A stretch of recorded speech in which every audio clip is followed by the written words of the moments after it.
이렇게 자유가 없는 구속된 억압된 삶에서부터 우리가 벗어날 수 있는 길이 뭐냐? 그것은 우리가 다시 복음을 만나는 일이다. 복음을 만나면 내가 내 스스로에게 내리는 판단과 결정이 아무런 의미가 없다는 것을 깨닫게 돼서 이제 나는 내가 나에 대해서 내리는 판결조차도 접을 수 있는 겸손의 상태에 들어가게 되는 거예요. 나는 그럴 만한 자격도 없고 그럴 만한 힘도 없습니다. 다른 사람들이 내게 내리는 판결로 내가 흔들릴 만한 정도의 그런 능력도 나는 없습니다.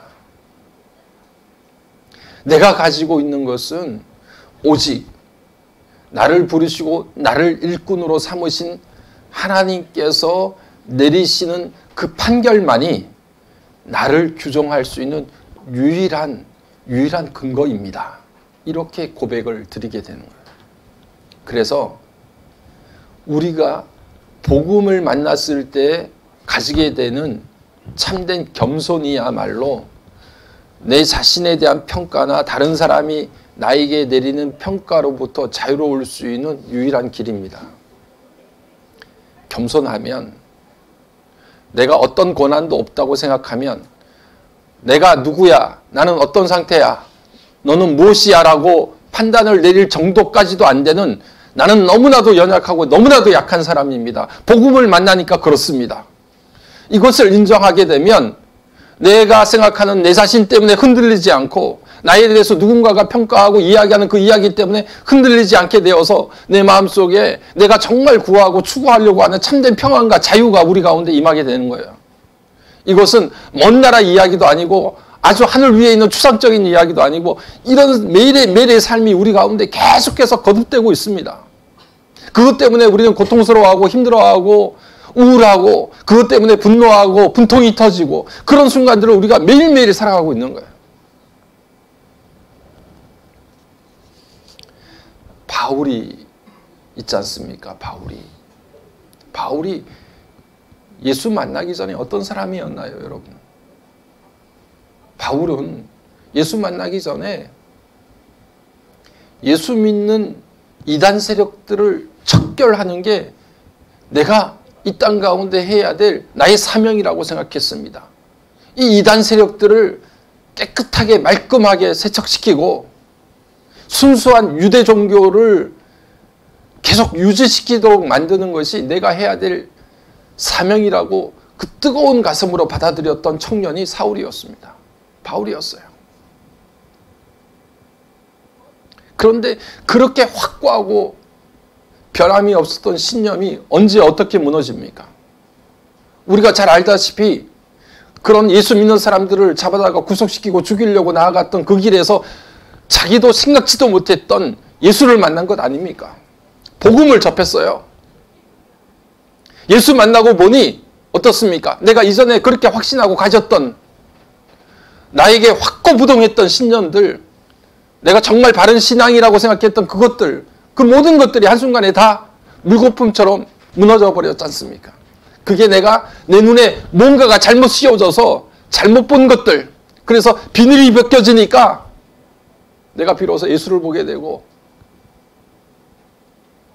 사울아 사울아 네가 왜 나를 박해하느냐 말씀하시는 내 눈을 어둡게 만들 정도의 그 찬란한 빛 앞에 내가 서보니까 내가 이전에 가졌던 나의 판단과 나의 생각이 정말 허무맹랑한 것이었다는 사실을 비로소 깨닫게 되지 않습니까? 내가 나에게 내리는 평가가 복음을 떠나는 그 순간 아무것도 아니고 그것은 완전 오류에 불과한 것들이라는 사실을 바울의 삶을 통해서 우리는 봅니다. 예수 밖에서 내가 판단 내리는 것, 복음 밖에서 나를 바라보는 것들이 얼마나 오류인가, 잘못된 것인가. 바울은 그것을 철저하게 느낀 사람이죠. 내가 목숨을 내놓고 그게 내 사명이라고 뛰어들었던 불같은 청년의 삶을 살았던 사람이었는데 예수 만나고 보니까 그게 얼마나 어리석고 얼마나 잘못된 것인가를 깨닫게 됐으니 내가 나에 대해서 평가되고 생각하는 것들이 이렇게 잘못될 수 있구나. 복음을 떠나면, 예수를 만나지 않으면 이렇게 잘못될 수 있구나. 이것을 깨닫다는 사람이 바울이지 않습니까? 그러니까 예수 만난 이후에, 복음 만난 이후에 바울은 그렇게 말하는 겁니다. 나는 나에게 대해서 스스로 평가되지 않는다. 고린도 교인들을 향해서 너희나 다른 사람들이 내게 내리는 판단, 그것이 내게 지극히 작은 것이라 이렇게 고백하고 있습니다. 나에게 정말 아무것도 아니다. 그것은 내가 그것을 직접 체험했다. 내가 그렇게 분명하고 확실하고 틀림이 없다고 믿었던 그것들이 예수 만나면서 한순간에 다 무너진 것을 내가 직접 경험했다. 그러니까 나는 그 다음부터 내 스스로에 대해서 내가 평가하지 않는다.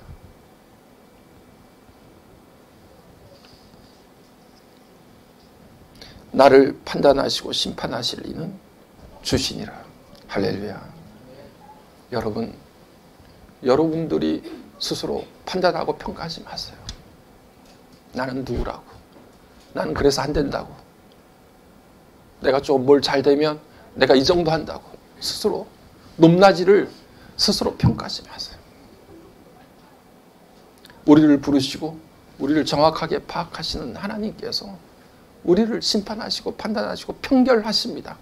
평가해서 결정하시는 분이 하나님이세요.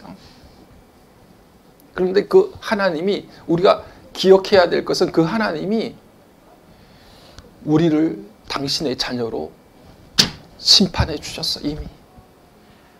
이미 하나님께서 우리를 의로운 하나님의 자녀라고 인정해 주시고 재판해 주셨어요. 평결은 끝났어요.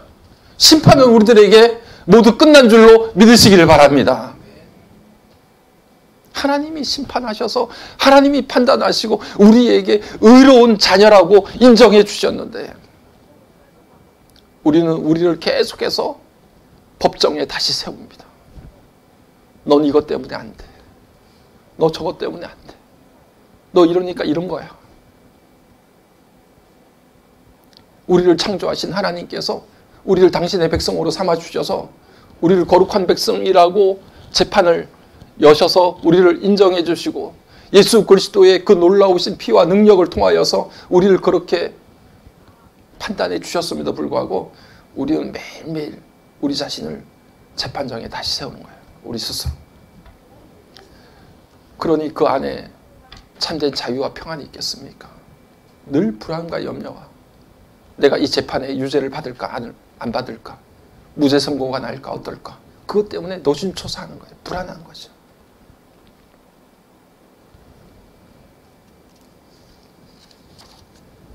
우리가 하나님께 속했나 사람에게 속했나, 그것을 시험해 볼 수 있는 방법이 어떤 것인가? 여러분, 우리가 사람들이 조금만 나에게 안 좋은 이야기를 해도 우리 마음속에 분노가 일어난다. 누군가가 내 말에 거절을 하게 되면 갑자기 급 우울해진다. 누군가가 한마디 나에게 칭찬을 하면 갑자기 기분이 들뜨게 된다. 어떤 일이 좀 성공적으로 이루어지면 갑자기 흥분하게 된다. 이런 모습은 마치 바다 위에 떠있는 조각배와 같습니다. 물결이 출렁일 때마다 그 물결에 움직일 수밖에 없는 거예요. 올라갔다 내려갔다 계속 움직일 수밖에 없는 거예요. 이거는 바다에 구속이 된 사람이에요. 출렁이는 파도에 매여 있는 사람이에요. 그 심령 가운데는 참된 평안도 기쁨도 자유도 없는 겁니다. 늘 움직이는 대로. 그것 때문에 우리는 계속해서 오르락 내리락 하는 삶을 살아야 되는 거예요. 안셀름 그린이라고 하는 사람이 너 자신을 아프게 하지 말라라고 하는 책을 썼는데 그 책을 보니까 이런 내용이 나와요. 목회자들을 향해서 하는 이야기인데, 나는 사랑이란 이름으로 스스로를 압박하는 목회자들을 자주 본다. 그들은 성도들의 온갖 요구와 기대를 채워주어야 한다는 강박관념에 시달린다. 목회자들은 그렇게 생각하고 행하는 것이 예수님을 따르는 것이라고 생각한다. 그러나 실제로 그들은 예수님처럼 자유롭지 못하다. 예수님은 하나님과 단둘이 있기 위해서 당신 마음대로 자유롭게 사람들로부터 물러나셨다. 그분은 모든 사람들의 요구를 받아들이라고 강요당하지 않으셨다. 우리의 사랑은 종종 내면의 자유에 기인하지 않고 모든 사람을 만족시켜야 한다는, 어디에서나 사랑을 받아야 한다는 압박에서 출발하는 경우가 많다.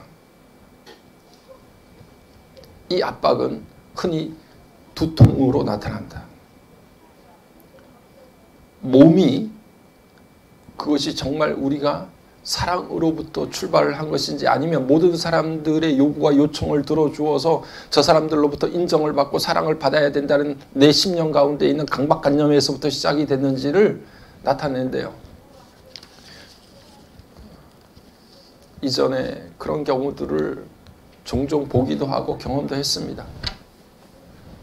목회자들 같은 경우에는 모든 성도들의 요구에 충족을 시켜주어야 한다라고 하는 강박관념에 시달릴 경우가 많아요. 자기도 모르게.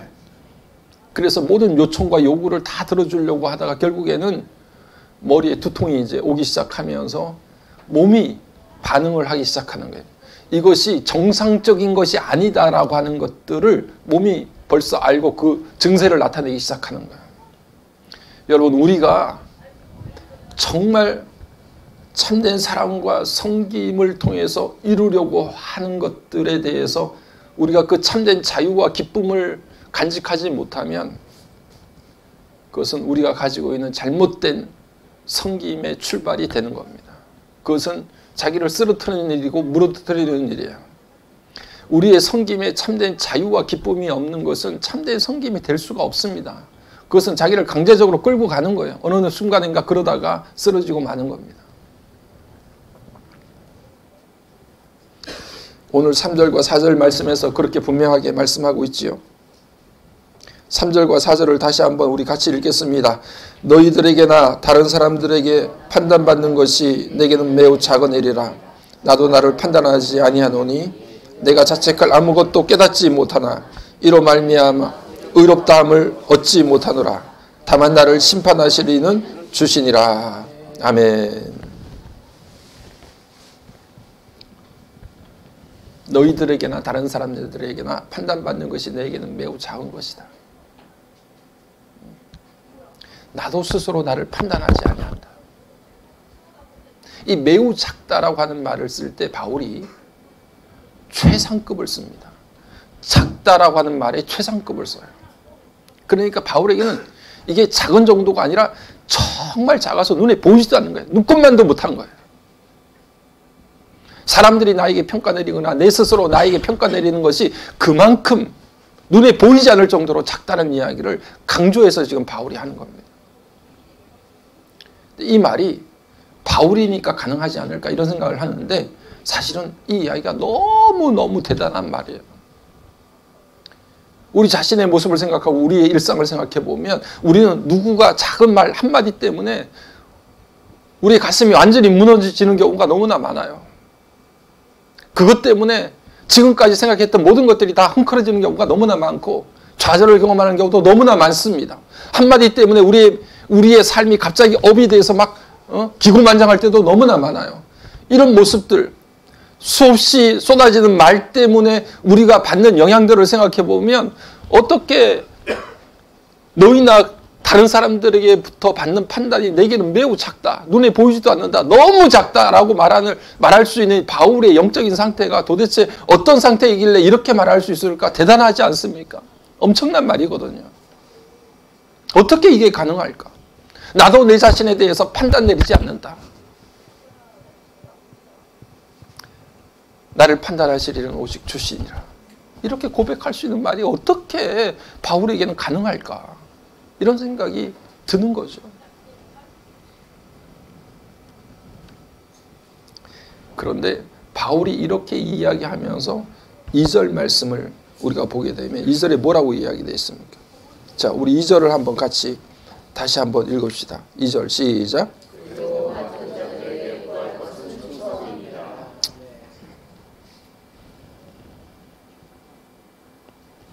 충성이라고 하는 말, 저는 사실 이 바울의 이 해결책이 바로 이 말에서부터 나왔다고 생각이 돼요. 충성이라는 말을 너무 잘 알고 있는데, 여러분, 충성이라고 하는 말은 헬라 말 자체도 비슷한 말이 또 하나 있어요. 우리가 잘 아는 믿음이라고 하는 말이에요. 믿음.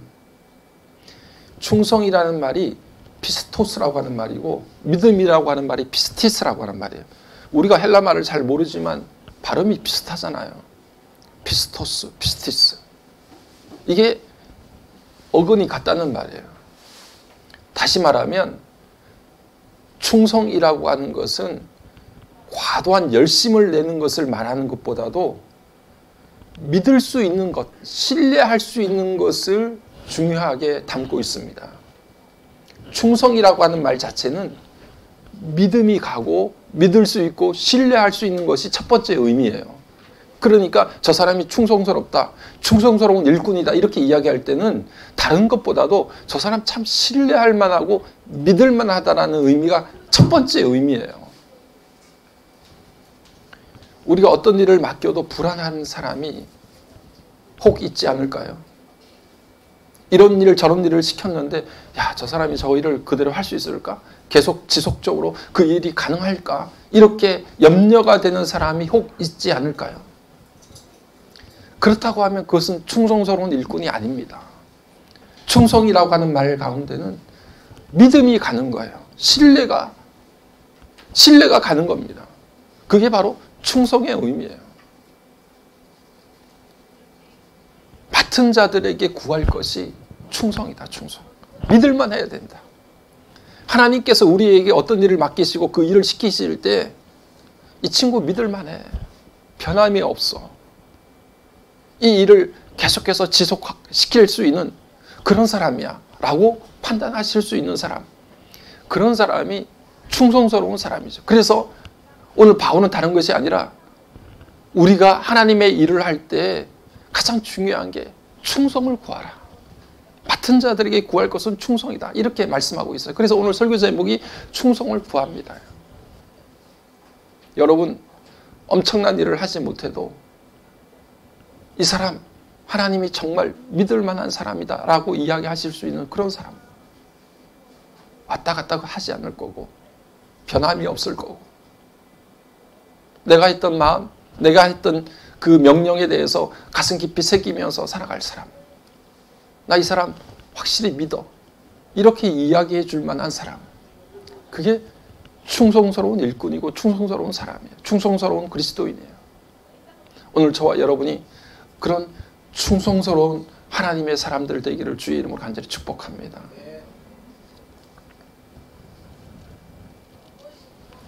제가 성경에 나오는 이름들 중에서 여러 이름들이 많지 않습니까?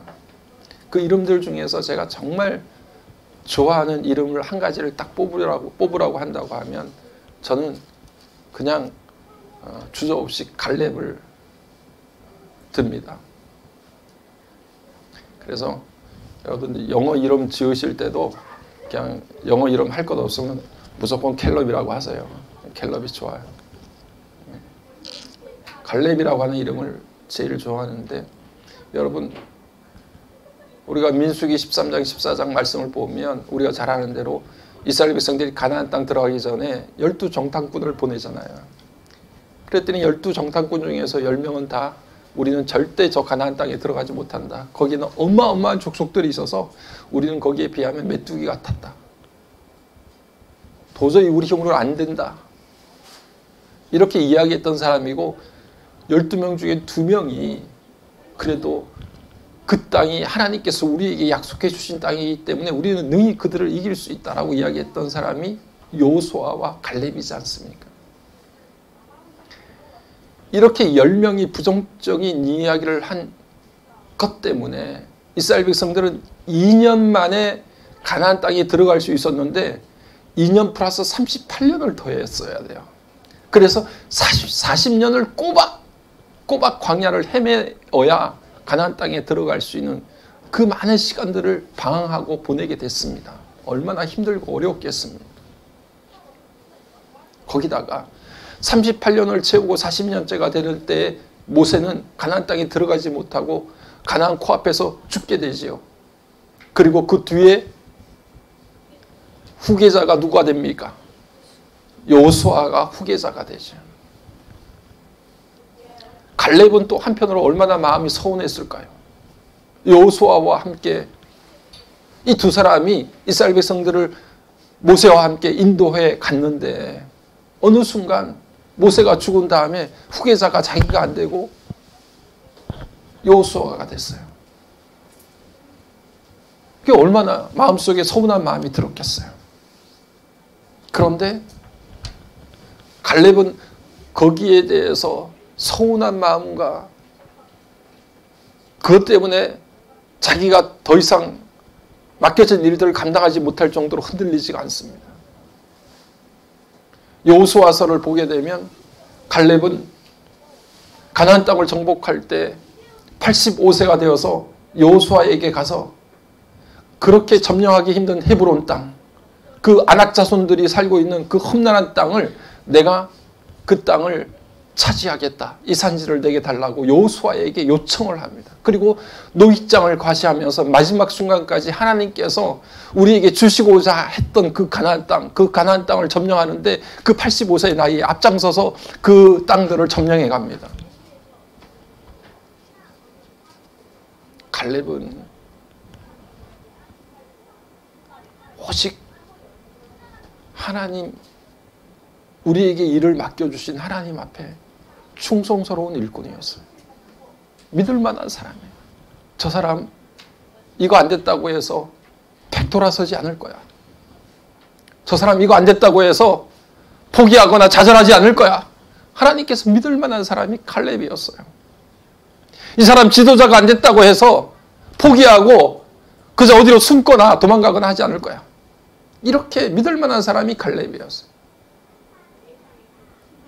갈렙이라고 하는 이름을 분석해 보면 갈이라고 하는 말이 모든 것을 뜻하는 히브리 말입니다. 그리고 레브라고 하는 말인데 그 레브가 히브리 말로 마음이라는 뜻이에요. 우리 한글로 우리말로 번역하면 갈렙은 온 마음입니다. 온 마음. 온 마음으로 내 비전이나 내 생각이 아니라 하나님께서 가나안 땅을 통해서 이루실 하나님의 비전의 모든 것들을 다 투신한 사람. 그래서 내가 인간적으로 서운하고 불안하고 염려가 있고 분노가 치밀어 오를 수 있는 그 순간들이 있지만 그 내 자신의 생각이나 형편과 처지에 맞춰지는 것이 아니라 하나님께서 우리를 통해서 이스라엘 백성들을 통해서 가나안 땅을 통해서 이루어 가실 하나님의 놀라운 비전과 위대한 역사를 거기에 딱 맞춰서 그거 앞에 완전히 무릎을 꿇을 수 있는 사람이 갈렙. 온 마음, 전심. 갈렙의 이름의 뜻이 그거예요.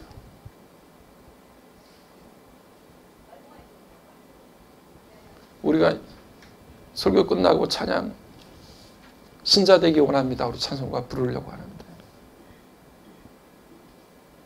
정말 내가 예수 믿는 사람 되기 원합니다. 전심. 그게 갈렙이에요. 전심. I want to be a Christian in my heart. 예. 내 마음 다해서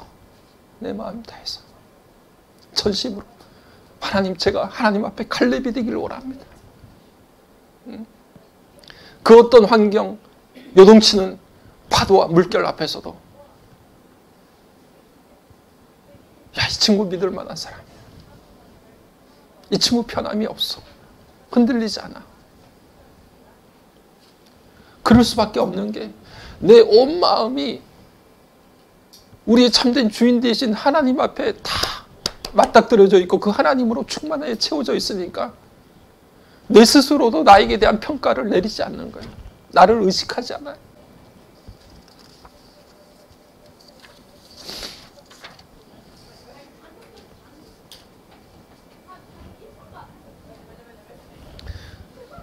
사장 1절 말씀에서 바울이 사람이 마땅히 우리를 그리스도의 일꾼이요 하나님의 비밀을 맡은 자로 여길지어다 이렇게 말씀을 하고 있는데, 우리가 그리스도의 일꾼들입니다. 이 일꾼이라고 하는 말은 당시에 바울 당시에는 어떤 사람들을 나타냈던 말이었냐 하면 저 배 밑창에서 노를 젓던 사람들이에요. 배가 3층으로 이렇게 대부분 되어 있었는데 객실 밑에는 누가 노를 젓는지도 모를 사람들이 가서 노예들이 노를 젓고 있는 거예요. 좌편으로 우편으로 앞으로 하는 명령에만 따라서 말없이 이름 없이 노를 젓는 사람들이 배 밑창에 일을 하고 땀을 흘리고 있었는데, 그 사람들이 바로 그 사람들을 나타내는 말이 4장 1절에 나오는 그리스도의 일꾼이라고 하는 말이에요. 여러분, 이 배 밑창에서 노를 젓는 사람들은 왜 내 이름을 몰라주어? 내가 이렇게 힘들게 노를 젓고 있는데 왜 나를 사람들이 그렇게 인정해 주지 않냐고 소리치는 사람이 아무도 없어요. 자기에게 부어지는 그 순간의 명령에만 따라서 온 힘을 다하는 거예요. 왼쪽 노를 저으라고 하면 왼쪽 노를 젓고, 오른쪽 노를 저으라고 하면 오른쪽 노를 젓고, 양쪽의 노를 다 저으라고 하면 거기에 맞춰서 그렇게 명령을 수행하는 사람들이 배 밑창에서 노를 젓는 사람들인데, 그 사람들을 바로 일꾼이라고 부르는 거예요. 적어도 그리스도의 일꾼은 그런 사람들입니다. 온 마음을 다해서 그리스도께 충성할 수 있는 사람. 그리스도가 내 가운데 너무 충만해서 내 스스로 내 안에 나 자신조차도 끼어들 틈이 없는 사람. 그 어떤 다른 사람들의 이야기도 내 안에 그리스도가 너무 충만해서 다른 어떤 것들도 끼어들 틈이 없는 사람. 그게 바로 그리스도의 일꾼이고 충성스러운 하나님의 일꾼들입니다. 얼마 전에 제가 신앙교회에서 담당하고 있던 젊은 가정들 7, 8가정을 만났어요. 그때는 젊은 가정이라고 모았는데 지금 보니까 다 늙었더라고요. 다 지금은 50대가 되고 다 늙어가지고. 그래도 뭐 오래간만에 만나서 안 늙었다고 왜 그대로냐고 이렇게 인사로 서로 주고받는데, 대부분 이야기가 안 그래요 목사님, 가까이서 보면 죽음이 쭈글쭈글합니다, 막 그렇게 이야기를 하더라고요. 그렇게 젊은 가정들을 맡아서 함께 말씀도 나누고 기도도 같이 하고 그랬는데, 제가 개척을 하고 나오면서 얼마 안 돼서 그 젊은 가정 중에 한 가정에 남자 집사님이, 젊은 집사죠, 40대 젊은 집사가 자동차 사고로 하나님의 품으로 갔습니다. 그리고 남편을 잃은 아내는 더 이상 이 땅에서 살기가 너무 힘들고 어려워서 자식들을 데리고 결국 캐나다로 이민을 갔는데, 그 이민 간 집사님이 온 거예요. 그래서 같이 한번 만나자 이렇게 해서 저는 이제 그 친구들만 만나는 줄 알고 갔더니 다 모여 있었어요. 이전에 같이 이렇게 함께 말씀 나누고 했던 그 가정들이 다 모여 있어서 깜짝 놀랐는데, 어쨌든 그렇게 함께 모여서 이야기도 하고 이렇게 나누고, 그 다음에 이제 시간이 돼서 헤어지기 전에 집사님 한 분이 가정들마다 기도 제목 내놓고 우리 함께 기도하고 한번 헤어집시다 이렇게 이야기해서 가정들마다 이렇게 이야기를 하는데, 대부분 이야기를 하다가 그 이전에 그 교통사고로 하나님의 부르심을 받은 그 집사님이 너무 친한 관계에 있었기 때문에 그 집사님이 생각이 많이 났던가 봐요. 다 울먹울먹 하더라고요. 그래서 분위기가 갑자기 시원해졌습니다. 그리고 마지막에 이제 저보고도 이야기를 하라고 하는데 갑자기 그 집사들 만나니까 이게 잠잠하게 딱 이렇게 가라앉았던 옛날 생각들이 갑자기 이렇게 폭발이 되면서 저도 울컥하더라고요. 그래서 이전에 이야기도 좀 하면서 그렇게 함께 기도하고 그렇게 만남을 가졌는데 말씀을 다시 생각하면서 이제는 그런 거 서운하게 생각하면 안 되겠다. 우리가 정말 충성스러운 그리스도의 일꾼, 하나님께서 갈렙을 인도하시듯이 온 마음, 전심으로 하나님 앞에 나아갈 수 있는 것. 왜 이래? 이것밖에 안 돼? 이게 그 결과야? 라고 하는 그런 서운한 마음들, 이런 마음도 사실은 그게 우리 안에 예수로 복음으로 충만하지 않았기 때문에 우리 스스로 자신에 대한 평가와 다른 사람들이 내리는 판단과 편결에 우리가 흔들리게 되는 거죠. 오늘 여러분, 우리가 주님 앞에 온전히 무릎을 꿇을 때 우리는 참된 자유와 평안을 누릴 수 있어요. 복음으로 사로잡힐 때 우리는 참 기쁨과 자유를 누릴 수 있어요. 세상 앞에 그가 무엇이든지 간에 어떤 것이든지 간에 세상 앞에 우리가 무릎을 꿇는 순간 그것들은 우리를 계속해서 괴롭힙니다. 우리를 계속해서 원치 않는 곳으로 끌고 가요. 우리를 윽박질러요. 우리의 자유를 빼앗아요. 힘들게 만들어. 막다른 골목길로 계속 우리를 밀어붙여요. 세상의 그 어떤 것에 무릎을 꿇는 순간에 바로 우리의 모습이 그렇습니다. 세상의 것들에 무릎을 꿇는 한 우리에게 참된 자유가 없어요. 그것들이 그 순간 우리를 올감해요. 여러분, 성경에서 등장하는 다니엘의 세 친구 사드락과 메삭과 아벳느고를 아시죠?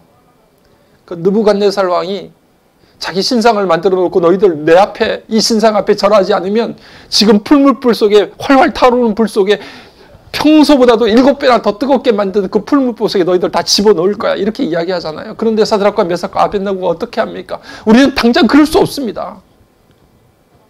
죽을지라도 우리는 그 말씀에 따를 수가 없습니다.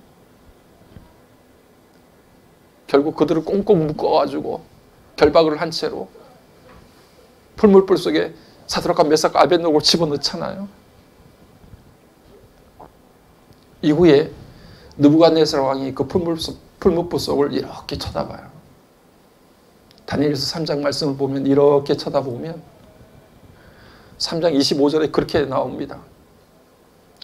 느부갓네살이 왕이 풀무불 안에 사드락과 메삭과 아벳느고가 죽었는지 살았는지를 이렇게 쳐다보니까 거기에 결박되지 않은 4사람이 거닐고 있었다라고 다니엘서 3장 25절이 말씀해요.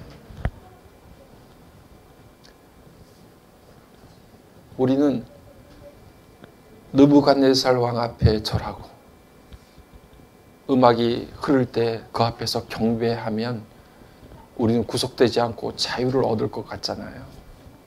그런데 신상 앞에 무릎을 꿇는 순간 우리는 거기에 결박돼서 끌면 끌리는 대로 그렇게 따라가는 자유가 없는 삶을 살 수밖에 없어요. 세상은 우리를 그렇게 만들어요.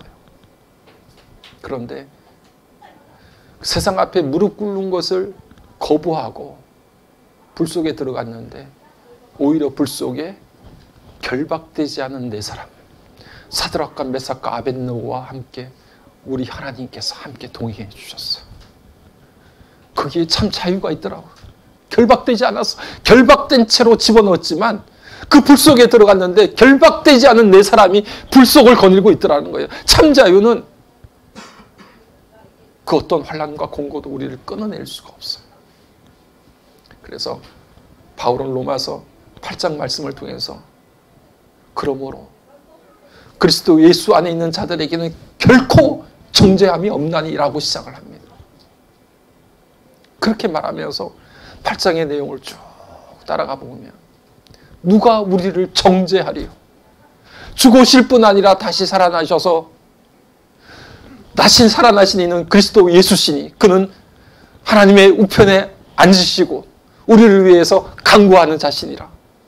누가 우리를 그리스도의 사랑에서 끊으리요? 환난이나 공고나 박해나 기근이나 어떤 위험이나 어떤 칼이랴. 이 땅의 그 어떤 피조물이라도 우리를 그리스도 예수 안에 있는 하나님의 사랑에서 결코 끊을 수 없느니라 고백했어요. 이거는 다른 게 아니라 바울 사도가 이야기하는 바울의 자유의 선언이에요. 이 땅의 그 어떤 것들도 나를 속박할 수 없습니다. 나를 묶을 수 없습니다. 주님 앞에 오로지 하나가 되어져 있는, 연합되어져 있는 내 자신을 이 세상의 그 어떤 것들이 끊어낼 수도 없을 뿐더러 나를 구속시킬 수 없습니다. 나는 주님 안에서 자유합니다. 누가 나를 정죄합니까? 누가 나를 그리스도의 사랑에서 끊을 수 있습니까? 죽음조차도 끊어낼 수 없는 참된 자유의 선포가 오늘 바울을 통해서 고백되어지는 게 로마서 8장이에요. 결론을 내릴게요. 오늘 저와 여러분 다 하나님 앞에서 갈렙이 되기를 원합니다. 그래서 제가 설교를 준비하다가 우리 저 자신을 비롯해서 우리 다민 성도들 이름에다가 갈렙을 다 붙여봤어요. 서갈렙, 도갈렙, 이갈렙, 박갈렙 이렇게 다 붙여봤어요. 뒤에 보는데 신갈렙, 홍갈렙, 하갈렙, 최갈렙 이렇게 다 이름을 붙여봤어요.